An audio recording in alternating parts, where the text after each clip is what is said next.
Hi, my name is Kellen Mark. I'm 19 years old. Today is October 5th, 2015.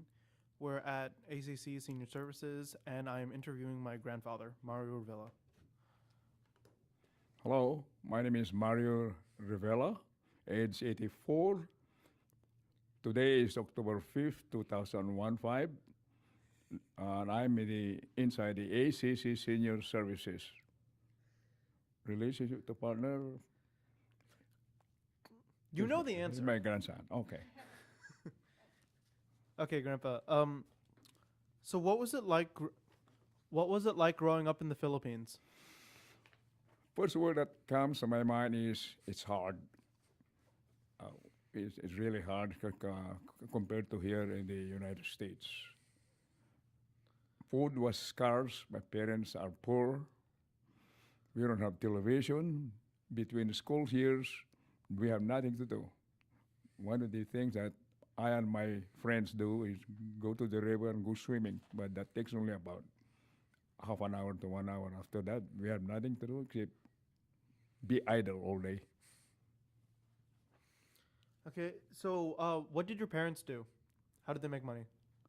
But like as I said, my parents are poor. My father is an intermittent helper in the municipal building.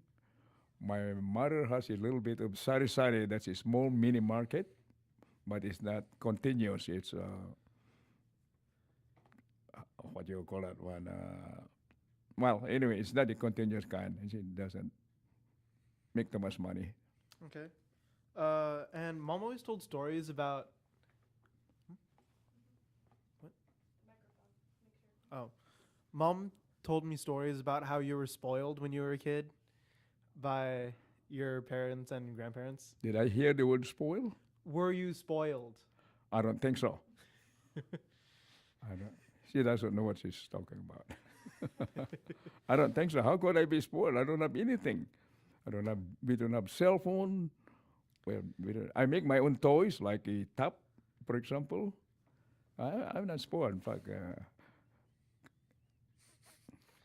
Okay, so what was it like living under American rule when you were growing up? American rule came in. I became acquainted in 1945 when the American soldiers came in to fight the Japanese. And what was the question again, please? What was it like? What was it like before and after the Japanese came? Like under the Yeah. Okay. Americans. During the Japanese life was hard. Food was scarce. The Japanese took most of the food. They are mean. So basically, my mother grew vegetables in the backyard, squash, eggplants, bitter melons. So our diet was more vegetarian, and it was really difficult in the Japanese time. It is an event in my year that is so indelible that I haven't forgotten. But when the Americans came, things have changed. Can I talk about how I went to the beach to greet the soldiers coming in? I did. I and three friends went. We walked, I'd say about 7 miles from our town to meet them. We carried fruits for them, bananas, coconuts, hard-boiled eggs, to barter with the GIs.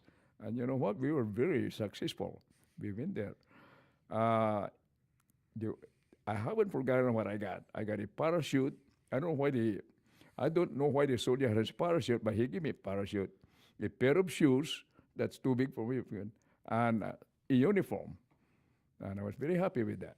We went back home, and the other guys, I don't know what they got, but they have something from the GIs. One more thing. Most of the things that GIs offer is chewing gum. So I said, Joe, do you have any chewing gum? So he gave me chewing gum. We was a happy event. And things have changed during the American occupation. I shouldn't say occupation for lack of a better word. When the Americans can things, times have changed. What did you do with the parachute? Repeat. What did you do with the parachute? Oh, that's a good question. I happened to go to high school, going to high school, and one of the we were required to wear something white when I graduated, and the parachute came in handy. Went to the tailor and measured my body and made a long sleeve white shirt that I wore during graduation. Out of the That was a parachute. good timing. Yeah. Um, is there any interactions with the Japanese that you specifically remember? Oh yes, I was the oldest in the family, and my father. We live in a place where they make salted fish. He buys the salted fish, bring it to the rice fields, which is about 20 miles inland. They don't have fish in there. He bartered the salted fish with palay rice, which we bring back home, and it was a good business. It was bartering, no money involved, and it takes about 3 days to go to where we are going because my dad has a a cart pulled by an oxen, so it's really slow, probably about 2 miles per hour. Did you see any of the fighting? Dude, I seen it Did you see any fighting? a little bit. I didn't see it, but I heard it. When the Americans were going into my hometown of Mapandan, they gave a date. Presume there was a rules to let the Japanese know they're supposed to come on a certain date, but they came the day before and caught the Japanese. It was lunchtime, and they were cooking their food in the school area, elementary school grounds, and we heard it pop pop pop, and it didn't last long. So Okay. Let's see. Moving on to later in your life. Um, why did you want to move to the United States or Guam first and then the United States? why did I go to Guam first? Mm-hmm. Because that's where the job was. I was 6 months after high school. Well, I went to college right after high school for 1 year, and then my dad told me he doesn't have any more money, so I got to stop going to school. So I went to Manila. I spent almost 6 months there looking for a job. I walked miles and miles. We call it kilometers, and I wasn't successful in getting a job. Usually, I was looking for an office job because I recently graduated from a typing school and stenography school. When the day before I was going back to my hometown to go home because I ran out of money, my shoes was worn out. A friend of my cousin with whom I'm staying with came in, and his name is Andring.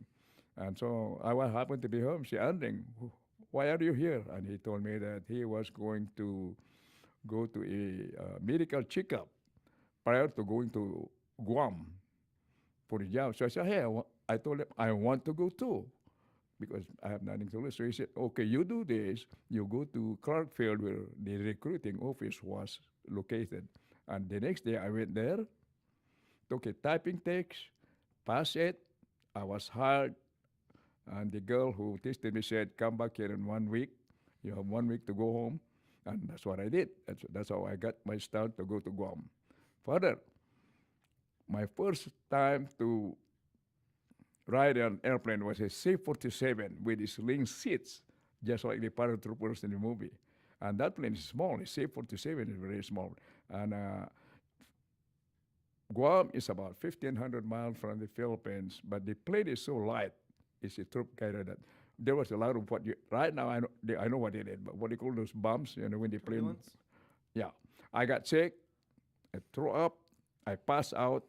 I learned the next morning that I was carried like a sack of potatoes or rice and placed in a warehouse and dumped me there. The warehouse is the warehouse for bedspreads, and they put the bedspread in one corner of the building. They dumped me there, and I slept through that. The next morning, I woke up. Where am I? And later, I found out that I was in Guam, and I was told where to go after that. Boy, what an experience! So what did you do when you were in Guam? Okay, I started as a clerk typist because, like I said, I went to typing school. started at 31 cents per hour. And in addition to that, though, there was free food, free lodging. Everything is free. We don't have to spend anything. But I started at 31 cents per hour. After almost 5 years, I worked myself up to $1.10 per hour. Promotions along the way. So what was it like being Filipino on Guam? Well, there were thousands of Filipinos on Guam too working. They were working for the U.S. Navy. I was working for the U.S. Air Force, the contractor. In fact, I still vividly remember the name of the company, Morrison Canadson and construction company from Boise, Idaho.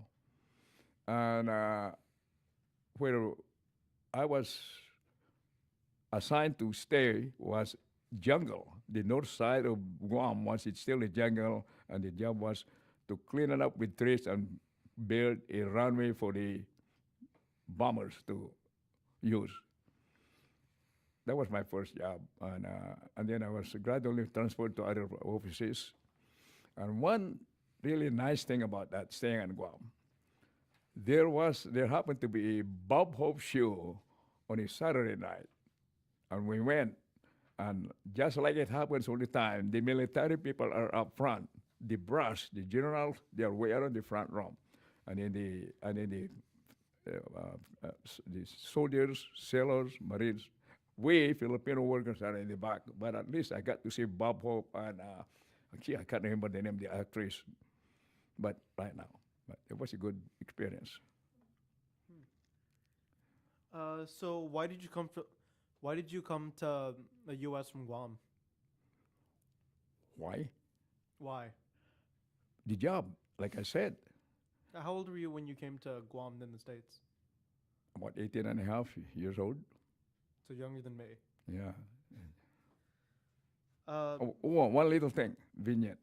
When I came home from the interview, she told my mother was ironing my clothes. She happened to be ironing my ilong pants, my favorite pants. And when I told her, Mom, in my dialect, Pangasinan, but I'll say it in English, I am going to Guam. And she said, so Guam, where is that? She said, I told her where it is. And she neglected to remove the iron from my pants and he burned a hole in my pants. and that, I vividly. So, like any mother, she's concerned about my safety, But I did, and I'm glad I did. Went to Guam. so how old were you when you went from Guam to the United States, to the continent? Okay, plus 5 years, 19 and did I say 18 and a half plus Yeah, 5 so years? you were 23, 24. 18 and a half plus 23 and a half years old. Yeah, almost 24. Okay. And so you came to the United States following jobs? No, I came to United to finish school. Ah, Oh, by the way, when I was on Guam, I went to night school and I was able to earn about equivalent to 1 year of college credits. Then up to now, I know how much money I had $2,500 in my pocket, and I went to Guam. I went to the States to go to college. so when you came to the mainland, where did you go to school? Okay. First, I landed in San Francisco, and then from there, I took a bus from Oakland all the way to Indiana. So I went to Indiana Institute of Technology. And I was so excited. I wanted to see America. So I sat right behind the driver with my luggage. And I didn't sleep for 3 days because I cannot sleep. But during the day, we were passing through Iowa. I see cone and cone, fields of cone and cone. And then we reached Chicago at night time. I look up them, and that is the first time I saw skyscrapers, tall buildings. And I was excited. This is America. The next morning, I hop on the bus going to Fort Wayne, Indiana, where the school was. That's where I started to go to school. And how did you get into engineering? Good question. The school I went to was an engineering school. And oh, by the way, when I was in Guam, I told you I was going to night school. I did well in technical courses, chemistry, math, English, course like that. And I just went to engineering school. And I earned my Bachelor of Science degree in civil engineering. And how long were you an engineer? How long did you work as an engineer? Long, 40 plus years. You want me to elaborate? I will elaborate. I Sure. will summarize it. My first job was designing bridges with the Illinois Division of Highways in Springfield, Illinois. I was lucky, and because at that time the interstate highway in America was under construction, or there was plenty of jobs. So it was my fun. So for 5 years, I designed bridges, small bridges, not the big ones, you know. And then my wife and I, who happened to be from Hawaii, felt that maybe we should go back to California.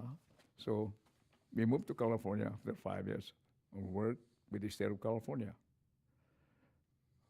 What else? You worked for the army, right? That's later. Okay. When we went to California, my first job was with the California Department of Water Resources. The work was the California aqueduct coming from Sacramento all the way down to San Bernardino.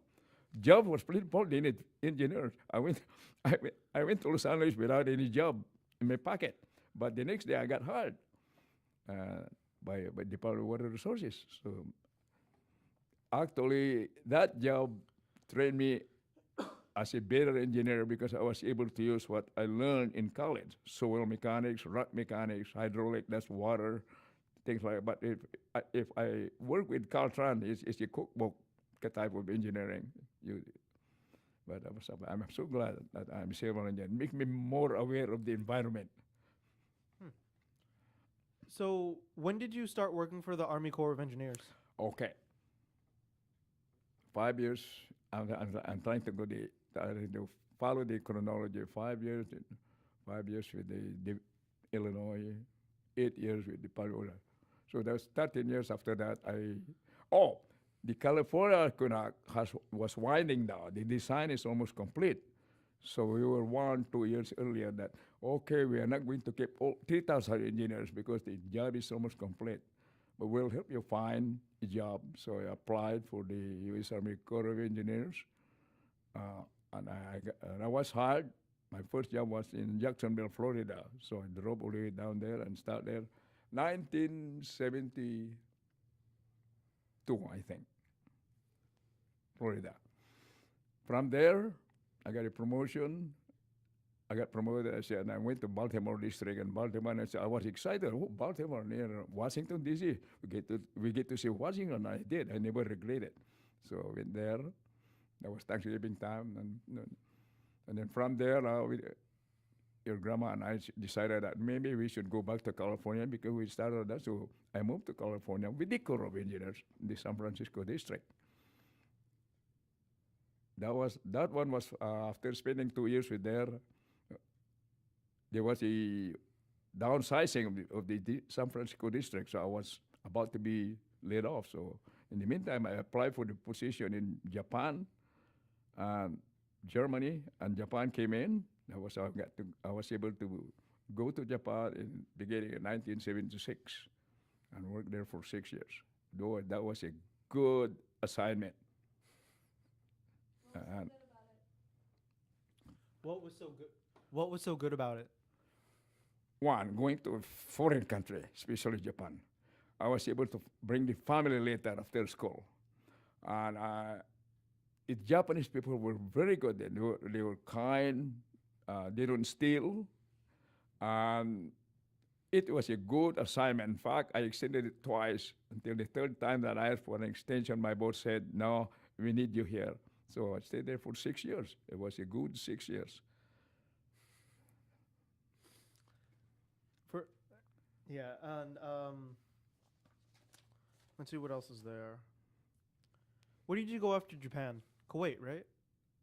Oh, that's later. Oh, Yeah, Japan, come back here after 6 years, work in the New Melodies Dam right there in Stanislaus County. I'm proud to say that. I don't know, you kid probably don't know that, but New Melodies Dam was under construction then, and I was working in the field. Following that, I received a note from the Japan district of the Army Corps of Engineers that I'm hired, so I went to Japan. That was in November 1976. All right, so shifting gears again. Um, how did you meet Grandma? Very good question. Well, like I said, I was going to college in Fort Wayne, Indiana. She was going to nursing school in Dayton, Ohio. And you put two and two together. We have junior, senior prom. And I happened to know her before that in Guam and in Hawaii. So I visited her. I have a dilapidated car that was able to make it from Fort Wayne to Dayton, visit her on weekends. That's how I met her. How how did he know her from Guam and Hawaii? How, Grandpa? How did you know Grandma in Guam and Hawaii? Well, when I was working on Guam, her dad operated a restaurant. She was there for one summer, and that's how I met her. But I wasn't interested in her then. And this is a joke between she and I. Because I told her, if I want to meet some girls, I better go to night school, which I did. That is a true story. And then the joke is, uh, she was working in she was a cashier at her dad's restaurant, and I always joke, kid her that, you were a bar girl because you worked in the bar. Yeah, that's true story. But I just see that in jest. So I went to night school, meet some girls, but I never got to visit them when they went to the United States. They were nice. Oh my! The high school, the school called it night school was a concert hut, and we have. If I remember, the teacher had a 4x8 plywood as her table, and we were in folding chairs. And I earned some credits in technical courses like math and all that. That's why I was able to use it in Fort Wayne, Indiana Tech. Okay. Nice.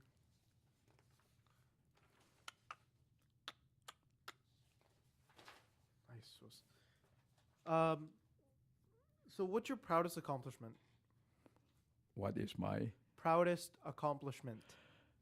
I would say that the one that I'm very proud of is having been involved in the design and construction of the California Aqueduct, which is about, Americans love to use good numbers. It's supposed to be 444 miles long. It might be 442, but they want to use that 444.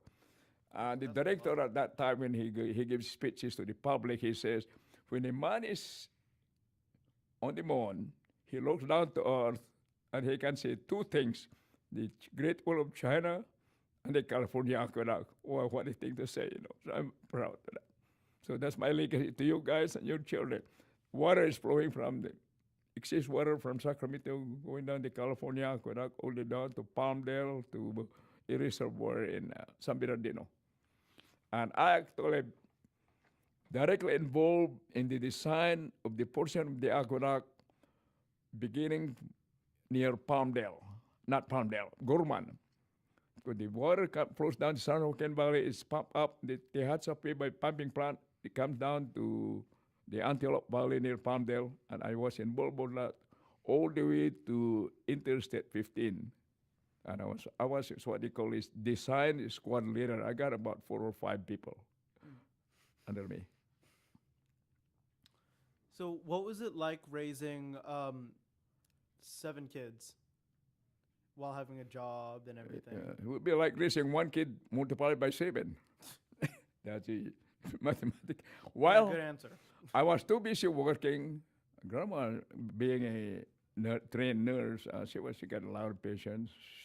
We were able to raise kids. The first 4 of them, your mom included, the first 4 were born in Springfield, Illinois, where I was working with the Illinois Division of Highways. Then we moved to California.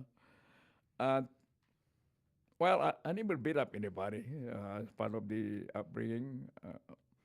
Grandma was more involved in raising them than me. But I enjoy the boys when they are playing Little League Baseball. And I enjoy you and your sisters and cousins, you guys are playing soccer. So it was a fun time. Okay.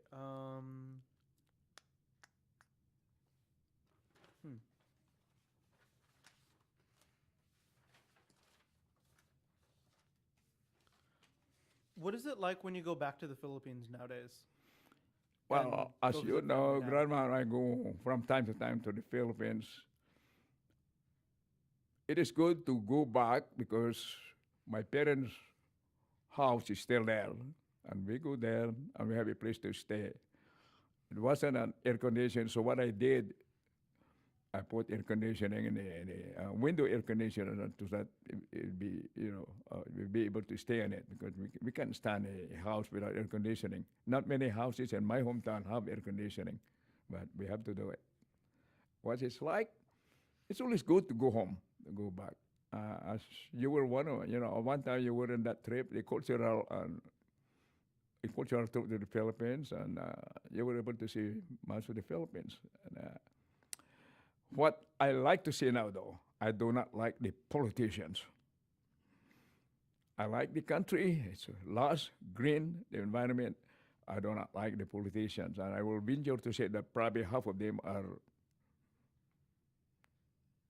cheaters, thieves.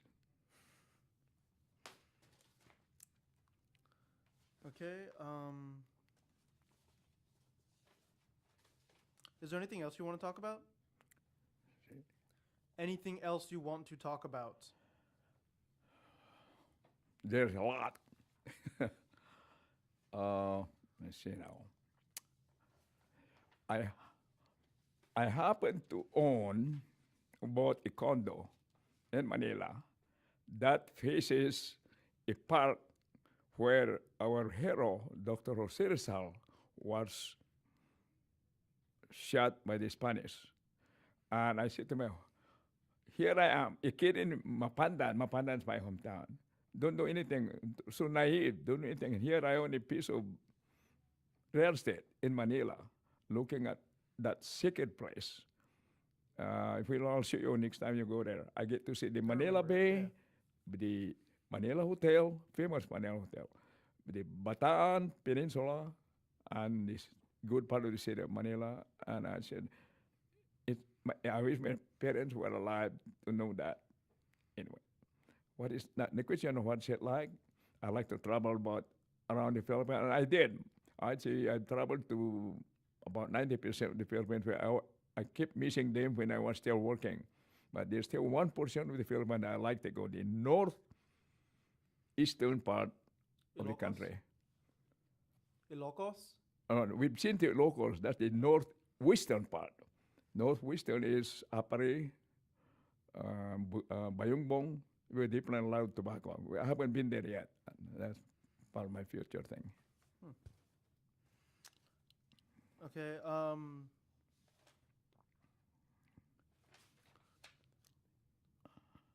While you are thinking, I'd like to add some more.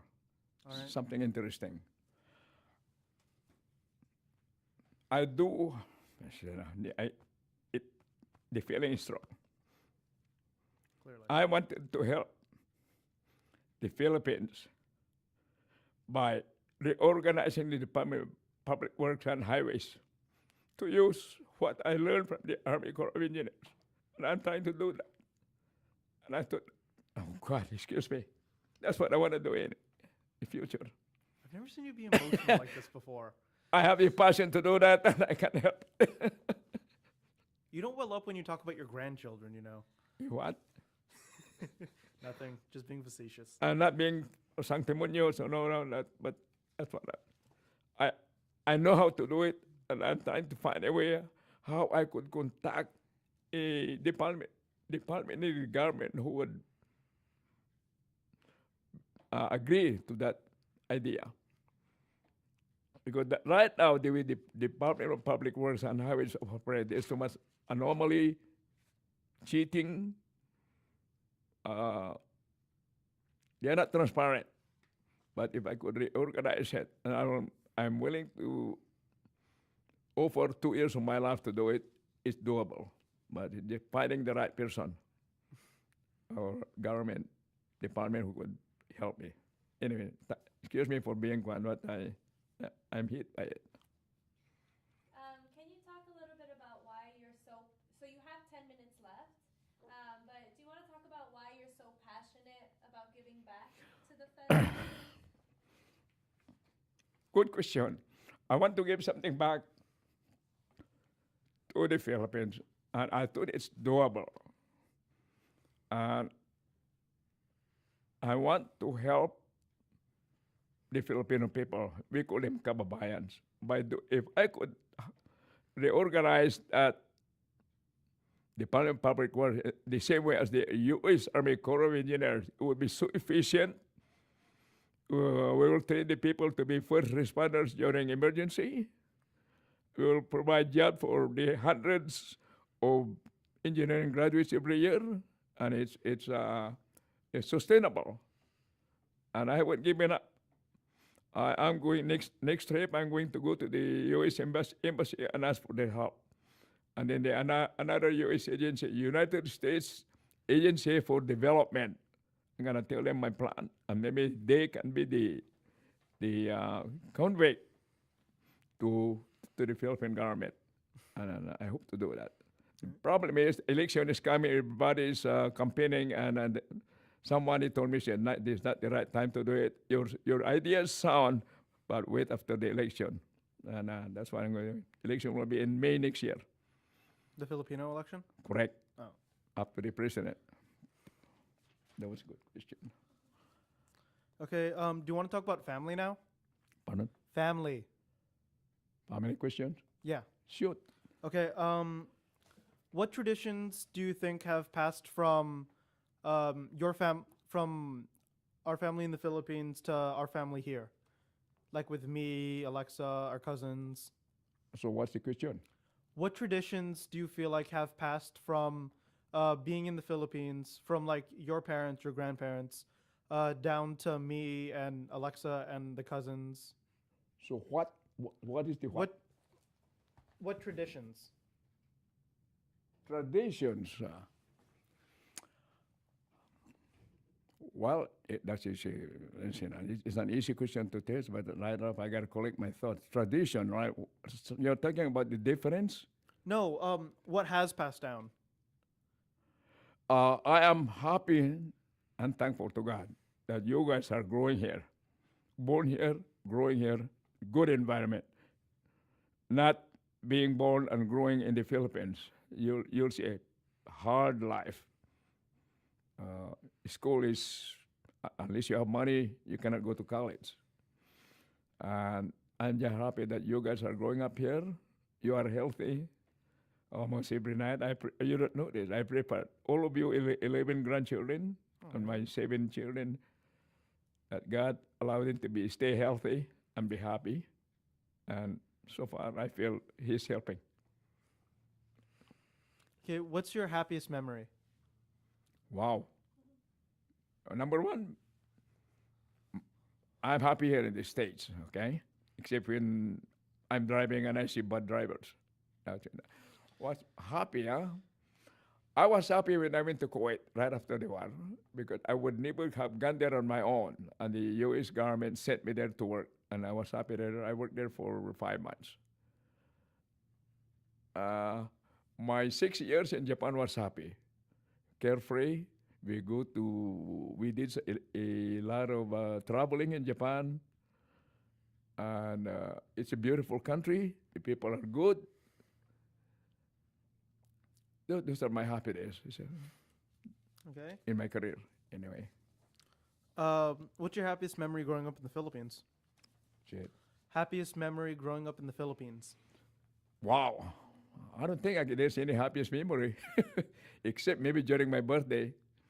Being the oldest, it was my father's habit to roast a pig on the day of my birthday because I was the oldest. And I'm probably happy because by himself, I help him roast that pig. And then once the pig is cooked, he cuts it into pieces and asked me to bring this piece to one house, which happened to be my godfather's house, another house, his friends. That was a happy occasion, but once every year. But he stopped when I became 14, not a teenager anymore. Yeah. One more thing. Can you tell the story of how you got the not accordion? What's the harmonica? Can you tell a Oh, story about the harmonica? good question. Okay, 1944, I was then 13 and a half years old. So the GIs were coming from where we walk with my friends to the beach. Mm-hmm. They came coming to tell they were stopping then. And I was a little bit sickly. The GI stopped by my house and found out I wasn't feeling well, and he gave me a harmonica. I might venture to say also, GIs are going to my neighbor's house, looking for girls too, Yeah. And that actually happened. So I even happen to know the name of that GI, Harold Amundsen, and he's from Minnesota or Wisconsin, I think. And so once in a while, I think about going back there and meet his family. We should. Maybe, if I find a driver to do that for me. Harold Amundsen. And so I learned how to play harmonica. What happened after you got the harmonica? I forgot what happened. I probably just lost it. Maybe that's the time I went to Guam, I think. Well, didn't you say that? I remember you talking about how you were feeling sick. He gave you the harmonica and you felt better, right? Well, he happened to bring a harmonica with him. Or maybe he came back in a second visit. He gave me a harmonica. I don't even know his rank, private, sergeant, or whatever, but he lives in. I was able to know where he came from in Wisconsin. And his name, He probably did now, but I'm sure his siblings are still alive. And I'd like to do that someday, Yeah. if I can do it. Okay. Do you have anything? Do you want to talk about anything else? I have misgivings about coming here, but now I feel good about it because, wow, it's going to the Library of Congress. But if I'm given a second time, I'll probably do better. Probably good enough to be put in the Library of Congress. But, well, I'm happy to able to divulge my memory. And your mother has been hounding me about starting to write my book. She even sent me to writing school, and I keep saying, soon. And I made an outline already, but I will do. Haven't you been working on that for like 10 years now? Haven't you been working on that for like 10 years now? Recollections? Yeah, your book? I should really do it now while I still have it in my mind. I'll do it. I promise to myself. Yeah. Okay. Yeah, I think we're good. Thank you. I'm trying to figure out what the title would be, but I don't know it yet. Okay. Anyway, I feel good about this, and I'm happy that you seem to enjoy my talking, although my accent is still up in there. That's the one thing I like to get rid of, but not possible. She's a communication. Maybe she can tell me my accent.